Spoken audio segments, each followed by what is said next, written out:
my friend. Today, I like to have fun on Mondays. I'm going to be putting a couple chord charts up here on the board and talking about a couple musical procedures. This is all going to be standard basic music theory as far as like writing a little notation. If I hooked up the phones right, which I did not, we'll be able to get a little piano. Unfortunately, I don't have my IT guy with me today, and I have no clue how to work technology, so I'm going to just do my best to throw it on the board and use other instruments besides the piano. I could also shift this. Might get a little annoying, but hey, we're not here for video and editing. We're here for music theory and composition. So what I'm doing on Mondays, I'm just taking one or two songs here and there from my repertoire. If you go to the channel, Wago backing charts, there's something like 400, 500 songs that were written over the last couple of years. Or no, just last year. COVID, pandemic. So taking all those and putting a little bit more nuance to it, a little pizzazz, if you will, taking concepts of just basic music theory, looking at charts and saying, what did I do here? Why did I do this here? Sometimes things change, so we're going to be doing some editing. And if you like this, maybe make suggestions. Coolness. Aloha. Other than that, this is going to be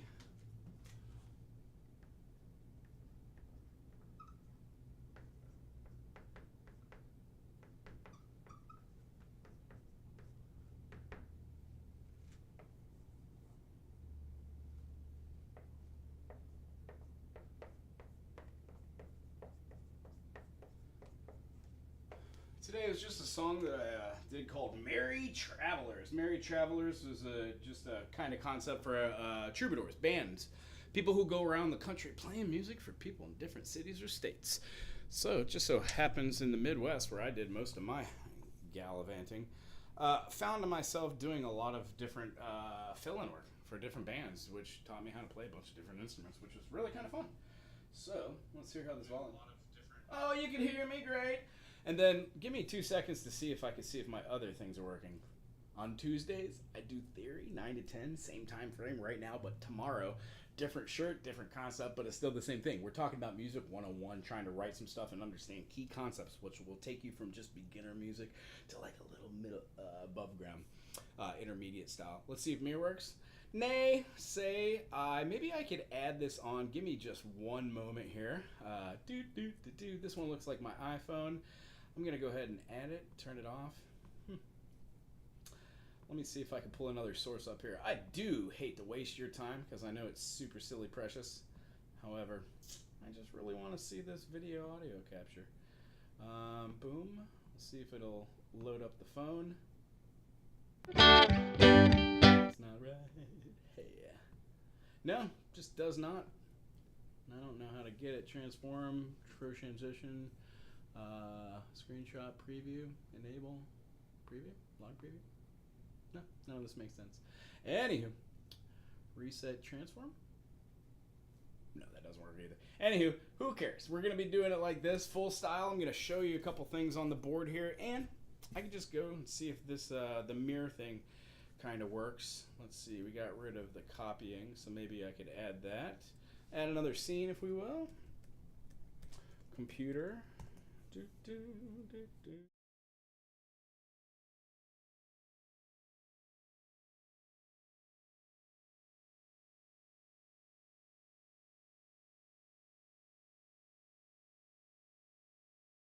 And if I can.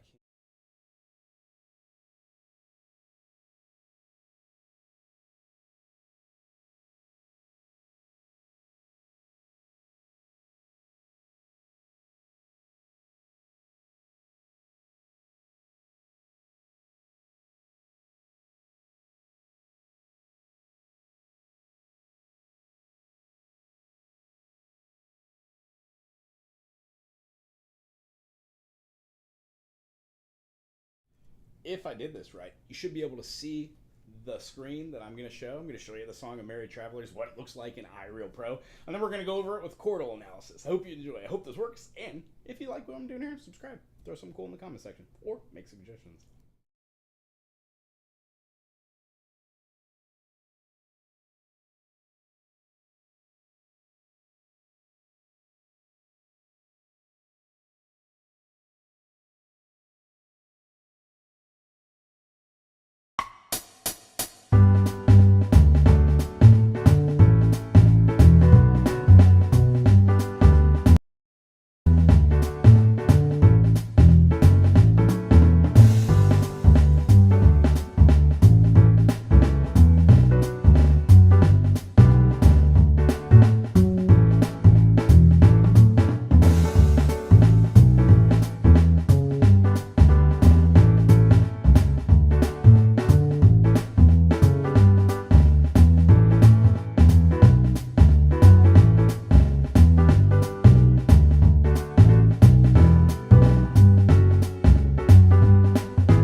Well, very interesting.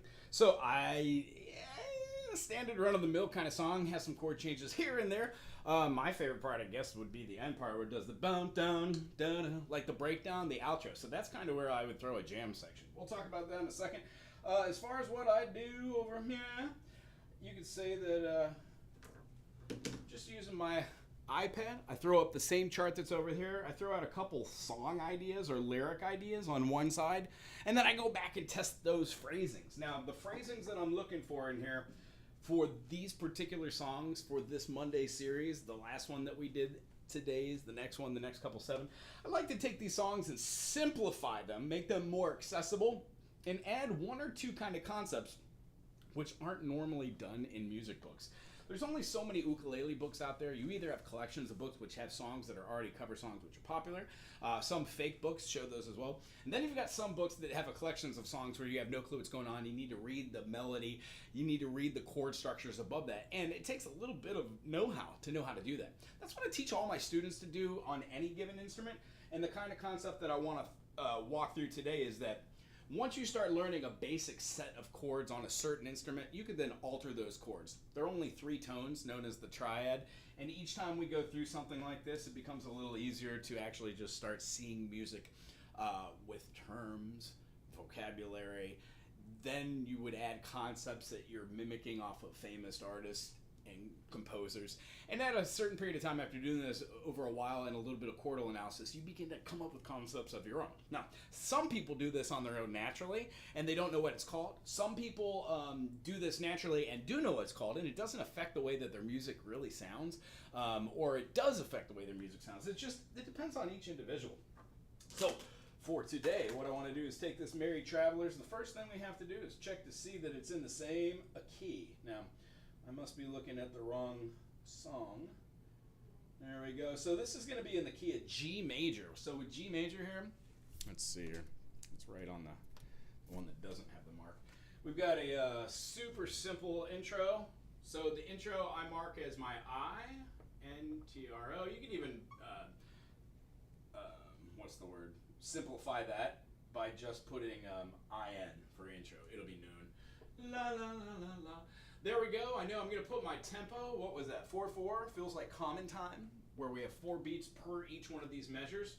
I'm going to set my first bar, which is a double bar to show where we're going from. Second one is going to be a bar to show the measure. 4/4. So anything I put in here needs to share those 4 beats. If I put a G and then slash slash slash, I would have like G G G G playing all downstrokes, kind of feeling like 1 and 2 and eighth notes. But I don't want to do that. I just want that G to fill the whole space. The next chord we're going to be playing is the 5 chord in the key of G.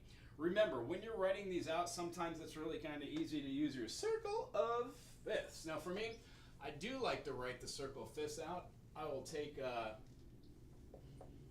let's see if we get rid of here. I'll take my 1 chord, I'll take my 2 chord, and 3 chord. Notice how I'm writing these with capitals or lowercase. I'm exhibiting major or minor third. So here we have a major third, major third, major third, minor third, minor third, minor third, and then again, diminished as a minor third. These are tertiary or tertial kind of movements, meaning you just deal with stacking notes in thirds. So for here, what I'm trying to do with my chordal analysis is go through the song and see if it makes sense in just a natural, something called a harmonic chordal progression. And what we try to do is use notes that are inside the diatonic 7, do, re, mi, fa, sol, la, ti, do, and if not, try and extend out of there. Now, notice here we've got an A major. There is no A major in the key of G, therefore that is going to sound different than it should to the ear, which is cool. We're going to take this chord here, a B minor, that's going to be the last one in our bar, but we're not done here. I want to just go down. When we go down, I write a bar right below, and because this is somewhat equal phrasings, we're going to see how the intro looks exactly like our A part. So what I want to do is just write this twice, and what we'll notice here is we've changed that. Another good way for the I to get associated with like measures is to start using a percent sign. It just happens it repeats what we're doing here. This is basic lead sheets that I'm trying to show, and hopefully it makes a little bit of sense. The next thing I want to go to is not going to be the intro, so I'm going to put a double bar to show this is the end of my passage. And I'm concerned right now. I just want to hear it. Let's see what it sounds like on a ukulele. If you're playing along with me at home, I'm tuned in here for G major. G major, A minor, B minor, ooh, C major, D major, E minor, F sharp diminished or D7, they work quite well, and then back to G. So here we've got G, D, A, B minor.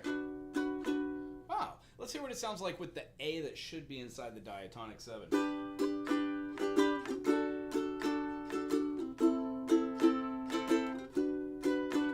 Mysterious. I like the A there. There must have been a reason why I wrote it that way in the beginning. We're going to keep it that way. The next bar goes through and doesn't go to the B minor but holds the A. So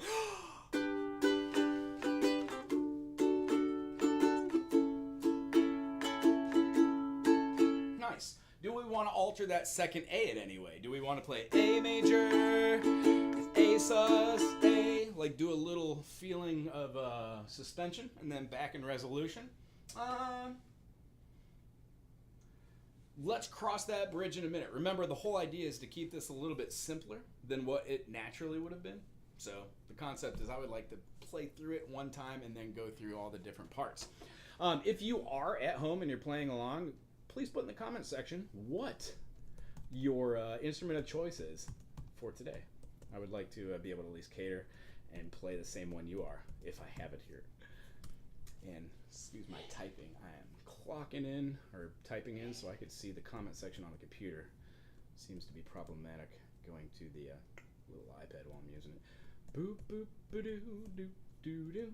So the melody of this one, I kind of dig. It has a little floating thing. I also want to adjust that too and play something a little different with that melody. Yes, Google, I shall confirm it to you. Anybody else do these double, triple, quadruple verifications? They seem to be okay, problematic. Does anybody else do that VPN to hide your website? I know that sometimes they can sponsor people. I don't have a sponsor on this channel. In fact, I don't even have commercials on here to my best knowledge. I just try to provide fun and music education. Okay, we're going to keep this passage right here. If need to, refer back to this. We're going to write it out over here just in short form so we don't lose the idea of what the song is. So I'm going to do the same thing here now that I've done it. I've got the intro. We're going to throw out our time signature, our first chord, second chord, our third chord, fourth chord. We do have more room, but I'm just going to keep it simple here. I'm going to do the same thing down here, and then since we're keeping it, I'm just going to keep that A there and my bar with a double phrase. And I do apologize about my handwriting. Super sloppy. I'm working on it. Practice the practice of practicing, eh? Okay, so the next one. What are we going to do here? The next thing we have, not an A section, but we're going to have a B section. So the first thing that I want to do is recognize that usually when I'm following form from any chart, whether it's sight reading or trying to go through the process of seeing what it is, I simply look to see if that chart, encourages the A form or the B form. Now, in most music, when you have just one A line, it's like boom, down, down, down, down, down, down. It stays kind of stationary, not static. It doesn't get boring, but it doesn't move to other chords that are inside the key. It just stays within one. So if you had a song that just played a chord progression of G, C, D, G, C, D, G, C, D, and the verse and the chorus are the same, it's kind of considered just A. It's not really considered binary. When we're looking at form and we have a B section, in 99.9% of the music, it's considered the chorus or the refrain or the part where everybody sings along or repeats what the cantor is saying, the melody line. Okay, so for the B, B is also going to be in 4/4. We have not shifted that or changed it. So what we'd like to do is, again, write out our time. We're going to show that we're starting the measure here with G. G begates to another D. And it just appears to me that we're doing the same progression that we had for the intro, which is really cool. That's generally what happens in a lot of music. Sometimes you'll have one or two chord changes. And then what we have seen here in the B part is, lo and behold, we are going to do that A sus by adding the fourth, taking the A, C sharp, and E, removing the C sharp, adding a D, and then pulling back to it, which adds a little bit of tension. So what I'm going to do is I'm just going to write in what that is. It's exactly what we talked about. A and then A sus. Now there is no need to put 4 there. If you want to, you can. We don't call it an A4. That gets confusing because it kind of starts to look like weird mathematics on the board. But if you wanted to put A sus, that works fine. The only relatively 2 types of sus are 6, 9, and then you also have a sus 2. So when you have a sus 2, you can write SUS2, or you can just do A2. A2 works as well because it's a given that it's going to be a sus. This isn't the end of the phrasing. We're going to do it again. And because the first line did this, and this goes into their second line, our chorus ends here, and then we begin our A section. So I'm just going to write these together so you can definitely see them. When I use a writing program, I will take this A, and then I will go down. The reason why I don't write the arrows on the board is because when we're talking about interval notation, I use those to represent like a lowered C. A downward slash with a C means a C flat or a B natural. But I don't want to talk about theory today. I just want to talk about fun writing chords. Okay, so the A section, I'm just going to put right here, throw my box around it. I made that a little bigger. I'm going to repeat this kind of concept. Why? Because the A section is going to look a lot like this, but we're not starting with the 1 chord. We're starting with the 5 chord. Boom. So there's our D, G, A, B, C, D. When we go to the next chord is going to be an A. So again, we are outside of the key of G, but oddly enough, we are using family chords. When we see the circle of fifths and we do a G, D, boom, boom, boom, something like that, just the first 5, almost any of the chords that are in these are going to sound super groovy. Plus, when you go 4 notes away, it gives you the minor, the relative minor. So if you play an F major or a D minor, a B flat or a G minor, it's going to sound pretty cool. These 2 are kind of weird, but when going this way, it sounds lighter. So absolutely, when we're playing in D major, the reason why the A major sounds good here is because D sounds good with C, and the reason why A sounds good with C is, or not G, not C, G. The reason why A sounds good is because they are quite literally just neighbor chords, 1, 4, and 5 for themselves. Again, enough theory. We're going to go through here, throw out a G, and then we repeat this theme. We have the A sus, boomzos. That just threw us out the same thing, although I don't want to end that phrasing there. We're going to want to do it one more time. Now let's see if it repeats itself. It does repeat itself the exact same way. So rather than write it out to save a little space to show the end of this phrasing, I'm just going to put a repeat on it. Some programs have different downward slashes here. Some just put your standard double dot. Whenever you see a double dot, you repeat. If you ever see an X times 4, that means you would do it 4 times, not 6 in addition to the 2, just 4 in total. But for this, anytime you see a repeat, that means 2 times, therefore, that's what we're going to do. Yeah. And when I'd like to go through this twice and then just hear what that sounds like right here, and then we're going to go down to the rest of the verse. So, whoop, whoop, whoop, whoop, whoop.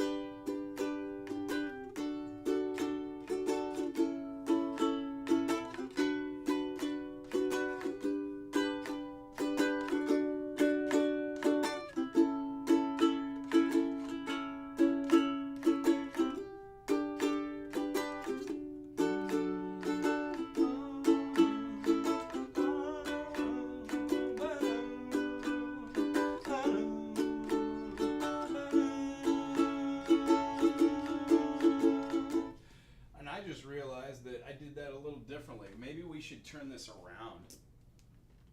I really like how that has the sus on the first and it returns back to normal rather than holding it out. So, put it on the first beat there.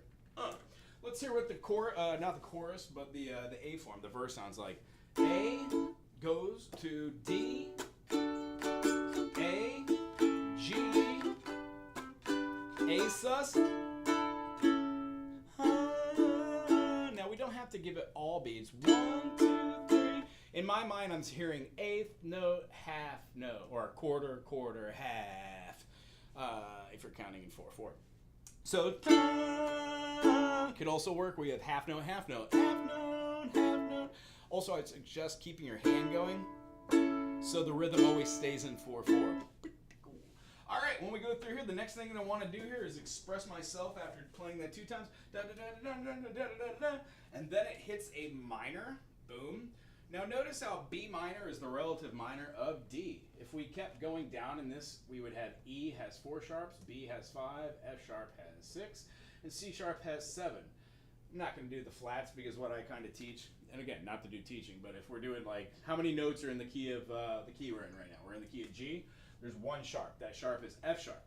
So when we add sharps, D as F and C, A as F, C, and G, E as F, C, G, and D. So when we get down to B right here, we've got 5 sharps. All of those are them. These are those. This is them.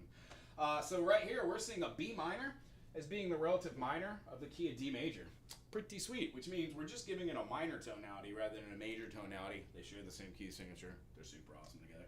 The next note I'm going to throw out there, again, is our A major. It's outside the key of G, but very relative to the key of B. And then the next note we're going to be doing is a G, and we're completing the theme of the A sus to the A. Nice. Let's see here. There is one more passage under here, so we're going to throw down, ooh, looky here, new chord that has not been established in either the intro, the B section, or the A section. The E, is it in the key? For sure. It's a major 6, meaning we build an E minor off of that 6th note. G to G sharp, A to A sharp, B, B sharp is C, C sharp, D, D sharp, E. This would be the minor 6, the D sharp or the E flat. When we get to the E, that's our major 6. So we're going to play a major 6 chord there, which is our E minor. Our next one is going to be an F sharp minor. That is very interesting. Generally, you don't take the chord which has a diminish and play it as an F sharp. You would play it as a minor 7th, as a major, major 7th, minor, major. Just depends on what you're trying to achieve. This might sound funky. I'm very much looking forward to seeing this. When we move through this one, the next note we're going to be playing after the F sharp minor, unless this was a miswrite, G and then E major with a G sharp. Now, if we're doing a little cardinal analysis, all this is an inversion. E major, E, skip F sharp, G, and B is an E minor because it's the minor chord built off of the 6. So that means an E major would have a G sharp, as E major has F sharp, C sharp, G sharp, and D sharp. So that G natural, no bueno. We're looking for that G sharp. So that feeling is going to go to E minor, F sharp minor. Now, F sharp minor is the relative minor of A, so it's not too far off. However, E major is not the relative blah, blah, blah of anything of G. It would be like playing G major and going to an E major here. It's not inside the chord. Therefore, there's tension built because the G is here and the E is here. The E minor that we would have associated is part of our family chords. So when we view this, we're not viewing the E major part of any of those family chords. We view E major as being family chords with A major and B major, maybe having a little bit of F sharp, but not so much. Okay, the next chord we're doing, since those are double, sorry for squishing there, we are establishing the theme again. So whatever we did there with those notes that weren't part of the pocket chords, those notes themselves have become a little bit different. Now, I do hope you can see this. If anybody is watching this and you can see it at home, it'd be cool to know if it's legible. Which, from the screen here, I do believe it is. Last week I wrote with, like, pink and purple. Ridiculous. Anywho, I'm learning how to do this for the video. I hope you're learning a little bit about music theory. If you're following along and you have any questions with that, please ask. However, I am super digging writing down all these little groovy nuances on my own. So here's what it sounds like. Let's just see what it sounds like in theory, and we'll go from there. Just checking out the YouTube page and make sure it's still streaming. I'm gonna read the board, hopefully this way. Just take it from the top. Here we go. 1, 2, all down strokes. Not fancying it up at all.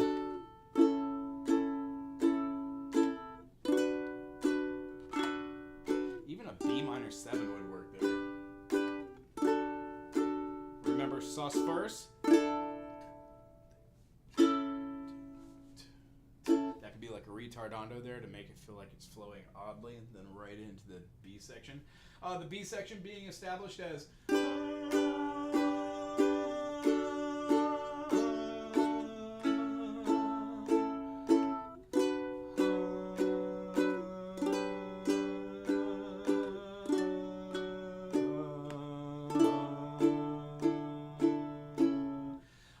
maybe this should have its own equal measure rather than being squished. If playing in 4/4, it feels like it'd have equal measure. If playing in just 4/4 and then giving it 2 half notes to fill those 4 quarters, then yeah, 1, 2, 1, 2. That feels super acceptable. So the rhythm itself here, I think, needs some pizzazz. We'll go back on that later, as we will in the intro. And then the verse, D major, 1, 2, 3, 4, 1, 2, 3, 4, 1, 2, 3, 4, 1, 2, 1, 2, 1. Repeat it, 3, 4, 1, 2, 3, 4, 1, 2. Remember the A sus, 1, 2. Here comes the B minor, 2, 3, 4, 2, 3, 4, 2, 3, 4, 1, 2, 1, 2. E minor, 1, 2, 3, 4. F sharp minor, 2. Oh, that does sound good. And then E major with a G in the bass. So here's our E major, and we want to have not a G, but a G sharp. Now on the ukulele, it would be an awful long stretch to play like your E major right here, and then put a G sharp right here. And the truth is, that's not an inversion, because on the ukulele, unless you've got a low G string, that's not going to be a tonality that's the lowest note of the triad. Therefore, not an inversion. So let's find our G major. Here's a G major. Here's a G major. When we take these, move these shapes on up, we can find ourselves playing like this right here. This is our F, F sharp, G. Now that kind of works. So when we have our G major and our E major, well, gee golly whiz, G to G sharp, which means the lowest note that we would need to have would be right here. Well, this is our E right here, our E major. So it looks like we're going to have to find an E up top and then put that G sharp in. Maybe we could just play an E7, which functionally would move like a E7, E dominant 7, or a G sharp dominant. So let's see how that sounds and then throw it through. Whoop, whoop, whoop, whoop, whoop. A sus to A into the E minor. 2, 1, 2, 1, 2, 3, 4, 2, 3, 4, 1, 2, 1, 2, 1. I think that sounds magical. I don't even know why I would even change that. Let's hear it again. Whoop, whoop, whoop, whoop.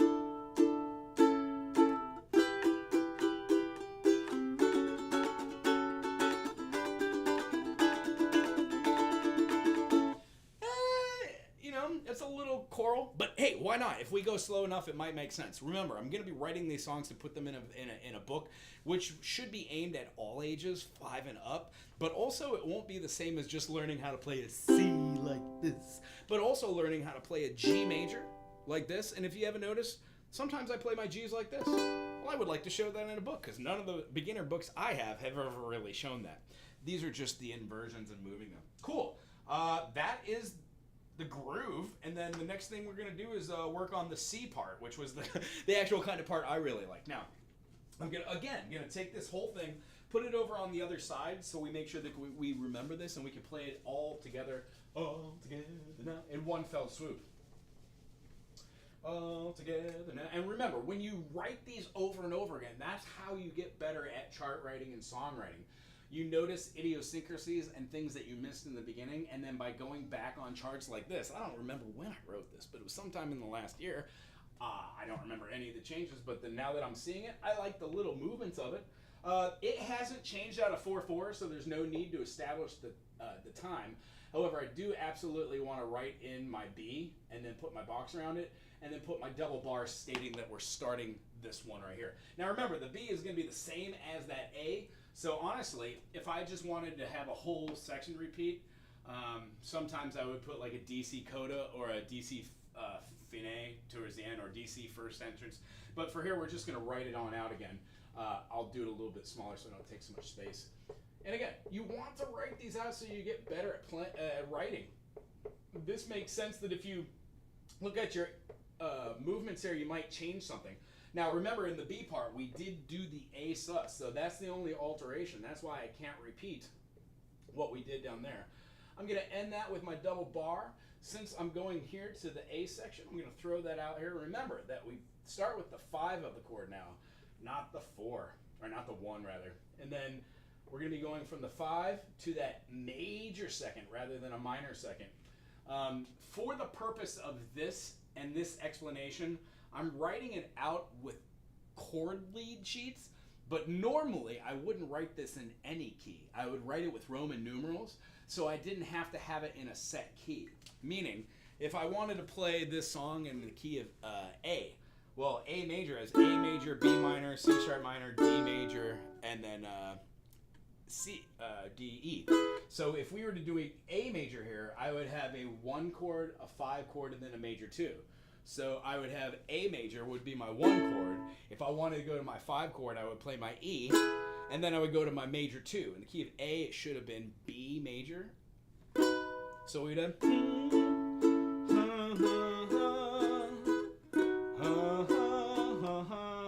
something like that. This one kind of feels like a holiday tune. That's the whole concept that was behind it. People going from town to town, playing a little bit of music, stopping in, saying hi, howdy do, and then going on their separate ways.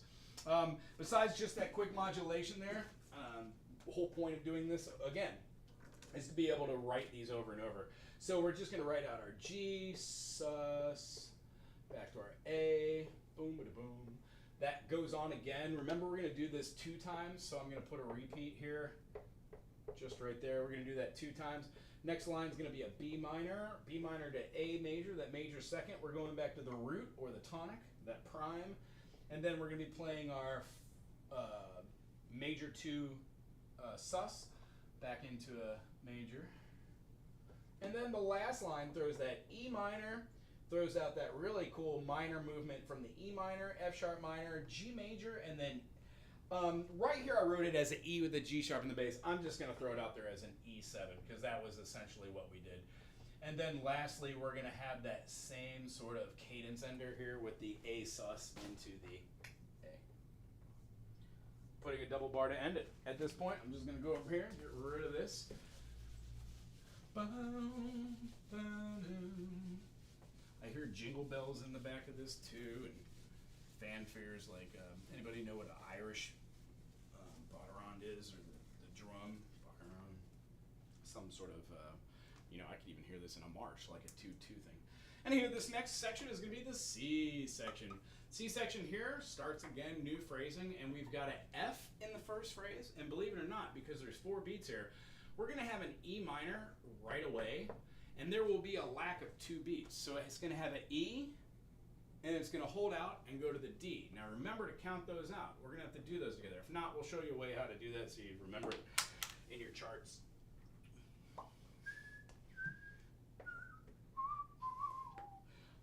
This I just want to repeat over and over and over again. So I can either throw this out here as a repeat, or I can do one of these.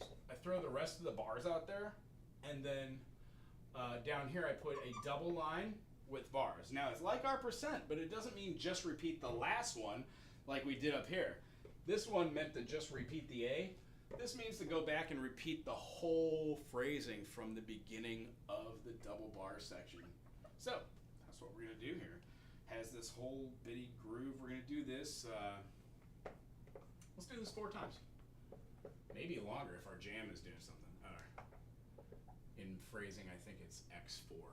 Actually, I don't remember in writing programs stuff such as Finale and IREAL if you need to put it before or after. Probably does both. Okay, and then let's hear what this sounds like. 1, 2, F, E minor, D. 1,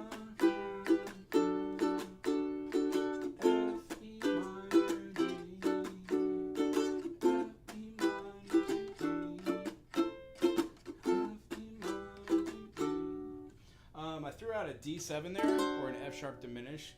F sharp diminish or D7 should resolve quite finely to G, because that's its lending tone. However, the D7 always really sounds really good going back to like a chord in and outside of its key. Just so happens F sharp is the minor third in the key of D, so when we play a major third, it really changes the way that we feel about the notes that are played over the top of that. So going through here, we're going to see a couple different things moving in and out of these chords. The feeling of I would throw something maybe in there, something like a half step, as you saw I did the F major to an E minor and then the D major. Rather than attacking it right away, I did a D flat and then slid into it. Don't worry about that pesky diatone up top. That's not going to sound good. upon resolution, that minor second moving up into its root or its prime does sound really good. So let's feel what it comes like out of the A section. So we've got A.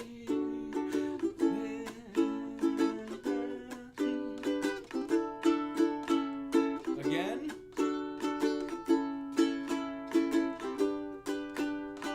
Remember, here's our B minor. A, G, A sus, A, E minor, F sharp minor, G, E7, A sus, A. Fun. And then right into this.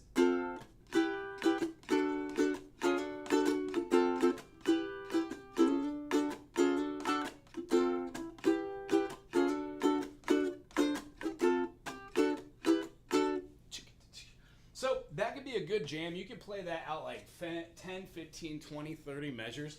Or just nip it in the bud and do like rounds. Like what I would do with a live band if I was playing this, I kind of bring down the volume by just playing a little quieter. Look at the drummer and head tilt and be like, go for it. We all kind of back out. After they're done doing thing, go to the bassist. Everybody drop out except for the drummer. Boom, boom, boom, boom, boom, boom. After going through that, everybody kind of layers back together. Dynamics swell up at the end. And then the last section that we have, we'll just write it here. We'll have the D section. D section here, again, we're starting a new phrasing. Therefore, we're going to want to put double bar right now. Can we see that? The lighting weird. There we go. So we're going to want to put a double bar right there. Starting this double bar, we're going to put A sus. Ooh, interesting. Starting with something different. For 4, we're going to do A sus again. So I just want to put my parentheses. Seems like we're having another A sus. Ooh, we're building a lot of tension here. And then the resolution is going to go to the A. It looks as if there is one more note and we're ending on the D. So I'm going to throw the D down here. I can either put end right here and then in another language. In music, I would put a double bar, but I would make it super dark. Meaning, you should only have one double dark bar in the entire piece. All your other double bars just represent a difference in time signature or key signature. It's where the music clearly changes or there's a new introduction of an idea. Here the idea is we're ending. So I want to put that down there with the double D. I also like to kind of put F-I-N-E. So when you're doing a quick peruse on this music, you could go, oh, I definitely can see how all of these notes, when put together, form the song. So essentially what we've done here is we've given ourselves the ability to see a song from start to finish. We've given ourselves an intro. We've got a chorus that repeats itself. We've got a verse section which could have any number of lyrics or and what I try and focus on is keeping it simpler for these songs, or more importantly in my own music as general. I like writing songs and giving concepts for stories, but what I found is after writing thousands of songs, the stories kind of fade away. They all become one kind of story. In my 20s, I wrote angry music. In my 30s, I wrote sad music, and now I'm writing happy music. So what I want to be able to do is show how to do this to express yourself and get it out your system. And if any point this helps any individual in their songwriting progressions or their own journey, please put your comments in the comment section. Tell me what your journey is. I'm very interested to hear. Let's see here. So I think the last thing we need to do here is kind of go through and play it. I'm going to put the lyrics up that I found, popped into my brain when I was writing this, and let's see where it goes from here. Now, we're going to do the intro kind of slow. If you have an instrument with you, I'm just playing on the ukulele today. You can grab your instrument of choice and join along with me. Chart's right here. And do I need to move that so anybody can see? No, we can see the E minor. There we go. So we've got 1, 2, 3, 4.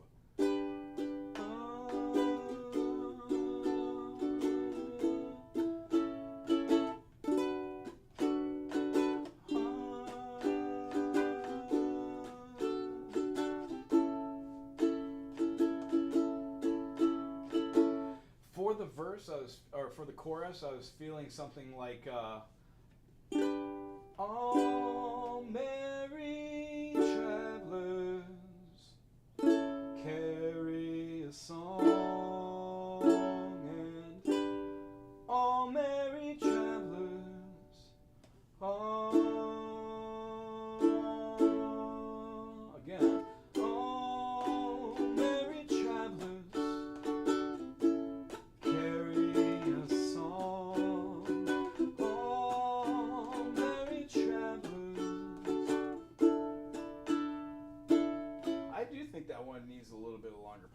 However, I'll make that decision at the next phrasings. And then the verse, I think I had something down there just explaining about who the merry travelers are. All merry travelers carry a song, singing songs town by town. Sing along for a day or two.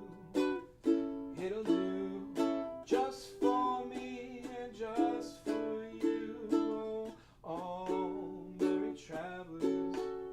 Oh, wait a minute, I messed up. Whoop, whoop, whoop, whoop. All merry travelers carry a song. Oh, merry travelers sing from town to town. Sing along for a day or two. It's just for you, so oh.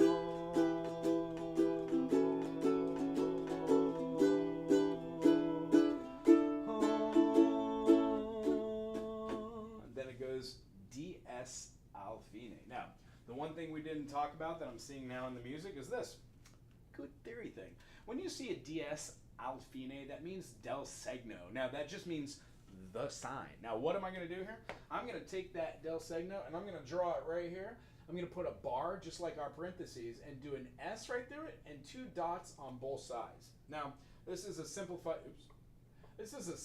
way to do it. I wish I was more of an artist. However, it looks as if you have like a little S here and a little S here, and it makes this kind of symbol. Now, I hope you dig on this. The idea is this is going to allow you to see where to go to. Now, what we just did was we got all the way down through here where it ends at the bottom of this phrasing of A. To have a second verse, I want to go back up here, which means I'm going to need to put DS right here, DS, all, A-L, and then coda, C-O-D-A.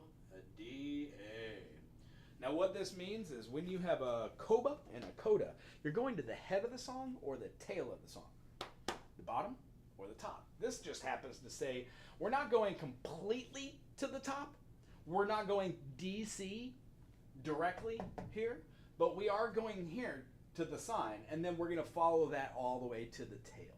Now, what that simply means is you're going to follow through the groupings here. When you go through the B section or the A section to the verse, you're going to go right back up here. If I did not want to go directly to the verse and I wanted to have a buffer between that, then of course I wouldn't even do the DSL coda. I would go up here to the top of the song, and then it would just be a DC El Fine and goes all the way to the end, going through it one more time. So I'm going to try and play these and sing these and have a little fun with this. I am getting short on time here, and I have a student in about 5 minutes, but I want to make sure that we wrap this up.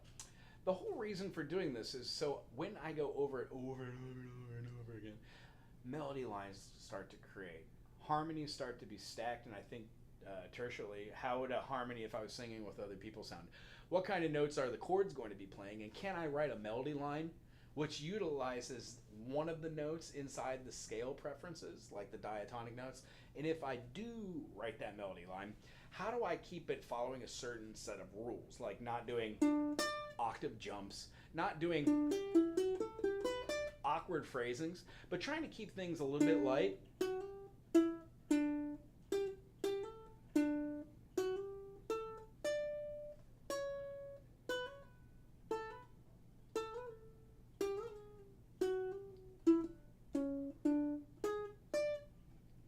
Going back and saying, no, I don't like that.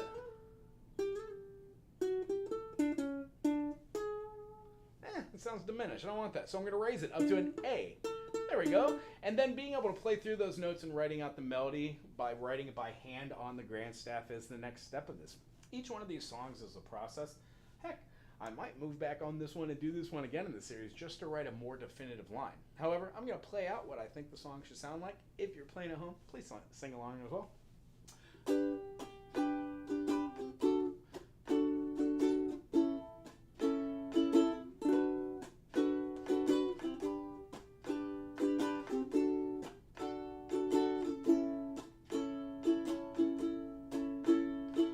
All merry travelers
chorus. I'm not sure, but we could have like a play on, merry travelers, play on, play on, play on, merry travelers, play on, songs you love that you know, play it up above or below.